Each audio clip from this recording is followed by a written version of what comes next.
반갑습니다. 권영민 인문학연구소 권영민 소장입니다. 인공지능 시대는 인문학이 경쟁력입니다. 폭넓게 배우고 그 다음 단순화하라.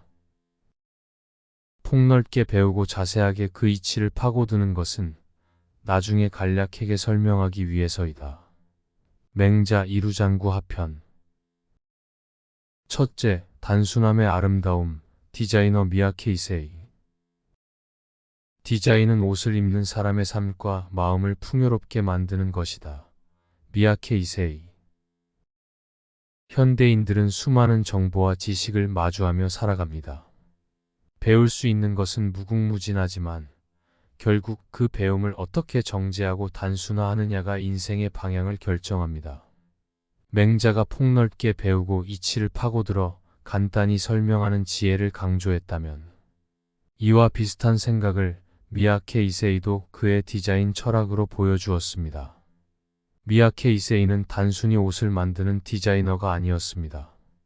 그는 전 세계의 다양한 문화, 전통 의상, 그리고 천의 재료를 폭넓게 연구하며 패션에 대한 새로운 시각을 만들어냈습니다. 디자인은 옷을 입는 사람의 삶과 마음을 풍요롭게 만드는 것이다라는 그의 말처럼 미야케에게 옷은 단순한 패션 아이템이 아니라 인간과 삶의 본질을 담은 예술이었습니다. 그러나 미야케의 작품이 결국 보여준 것은 단순함이었습니다. 복잡한 기술과 정교한 재료를 탐구하고 수많은 시행착오를 거쳤지만 그의 최종 디자인은 언제나 단순하고도 조화로운 아름다움을 드러냈습니다. 그 대표적인 예가 바로 그의 플리츠 컬렉션입니다. 이 컬렉션은 주름을 활용해 다양한 움직임을 표현하면서도 디자인 자체는 놀랍도록 간결했습니다. 그는 주름을 만드는 데 필요한 복잡한 기술을 연구했고 그 결과 일상 속에서 편안하고 실용적이면서도 미적인 옷을 탄생시켰습니다. 미야케는 자신의 폭넓은 배움을 통해 얻은 깊은 통찰을 간결한 디자인으로 정제했습니다. 그는 복잡함을 넘어선 단순함 속에 진정한 아름다움이 있다고 믿었습니다. 이는 우리가 배움을 통해 인생의 다양한 가능성을 탐색한 후 그것을 가장 본질적인 것으로 축약할 수 있는 힘이야말로 진정한 지혜라는 것을 보여줍니다. 미야케 이세이의 삶과 작업은 우리에게 말합니다. 폭넓게 배우고 그 다음 단순화하라.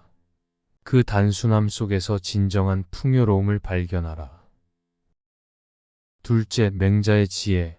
폭넓게 배우고 간략하게 정리하라.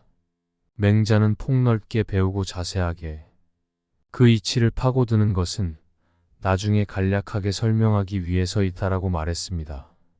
이 말은 삶을 살아가며 지식을 쌓고 그 지식의 본질을 파악하는 과정에 대한 맹자의 깊은 통찰을 보여줍니다. 맹자는 학문의 목적을 단순히 지식을 많이 쌓는 데 두지 않았습니다. 그는 오히려 배움의 최종 목표를 모든 복잡한 것을 정제하여 간략하고 명료하게 전달하는 데 두었습니다. 맹자는 당대의 학자들에게 다양한 분야에 걸쳐 폭넓게 배우라고 권했습니다. 세상 만물의 이치와 인간의 도리를 깨닫는 일은 복잡하고 방대합니다. 그러나 맹자는 그 배움의 과정이 끝이 아니라 시작에 불과하다고 보았습니다. 우리가 세상에 다양한 지식을 쌓는 것은 결국 그 지식의 핵심을 간단하고 명확하게 표현하기 위함이라는 것입니다. 마치 거대한 산을 등반하는 것이 모든 경치를 보기 위함이 아니라 정상에 올랐을 때 내려다보는 한 폭의 그림을 그리기 위한 것처럼 말입니다. 맹자의 이 말은 일상에서도 적용됩니다. 처음 무언가를 배울 때는 복잡하고 힘겨워 보이지만 그 이치를 깨우친 후에는 매우 간단하게 설명할 수 있게 됩니다. 예를 들어 누군가에게 어려운 수학 문제를 설명한다고 생각해 보세요. 처음에는 문제의 각 부분을 세세하게 설명해야 하지만 그 과정을 완전히 이해한 후에는 짧은 한 문장으로 본질을 설명할 수 있습니다. 이것이 바로 맹자가 말한 폭넓은 배움과 간략한 정리의 과정입니다. 맹자의 가르침은 현대 사회에도 큰 의미를 갖습니다. 우리는 지식이 넘쳐나는 시대에 살고 있습니다. 하지만 이 지식들을 단순히 쌓아두기만 한다면 그 가치를 잃게 됩니다. 맹자는 우리에게 말합니다. 넓게 배우되 그 배움의 정수를 간략하게 정리할 수 있어야 한다고. 그때 비로소 우리는 지식이 아닌 지혜를 얻는 것입니다.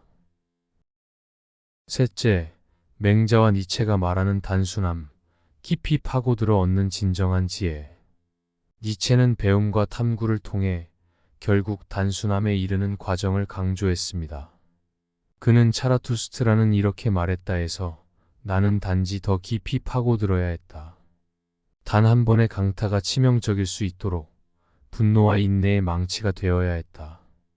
바로 그러한 단순함을 위해 나는 오랜 기간에 걸쳐 배워야 했다라고 말합니다. 니체는 우리가 진정한 지혜에 도달하려면 복잡한 배움의 과정을 거쳐야 하며 그 끝에서 비로소 강력하고 단순한 진리를 얻을 수 있다고 주장합니다. 니체의 이 말은 단순함이 무지나 쉬운 것을 의미하지 않는다는 것을 보여줍니다. 오히려 그는 단순함을 노련한 경지라고 봤습니다. 단순해지기 위해서는 많은 것을 배우고 그 배움을 자신의 것으로 소화한 뒤 그 핵심만 남기는 과정이 필요합니다. 이는 마치 조각가가 돌의 불필요한 부분을 쳐내고 본질적인 형태만 남기는 것과 같습니다. 그에게 단순함은 피상적인 것이 아니라 깊은 탐구와 연습을 통해 도달하는 최종 목적지인 셈입니다. 니체는 이 단순함이 일종의 강타라고 표현합니다. 하나의 망치질로 결정적인 순간을 만드는 힘을 얻기 위해 그는 오랜 기간 동안 분노와 인내의 망치가 되어야 한다고 말합니다. 즉, 우리는 지식과 경험의 복잡한 숲을 헤쳐나가야 하며 그 과정에서 우리를 강하게 만드는 본질을 발견해야 합니다. 이때 얻은 단순함은 강력한 힘을 가집니다. 그것은 가장 중요한 것을 한순간에 전달할 수 있는 능력, 한 번의 강타로 모든 것을 깨우치는 힘을 의미합니다. 맹자가 말한 폭넓게 배우고 그 이치를 파고드는 것은 나중에 간략하게 설명하기 위해서이다라는 가르침과 니체의 사상은 이 점에서 맞닿아 있습니다. 니체는 단순함을 위한 오랜 탐구의 중요성을 강조하며 그 과정이 끝났을 때 비로소 삶의 진정한 길을 볼 수 있다고 우리에게 알려줍니다.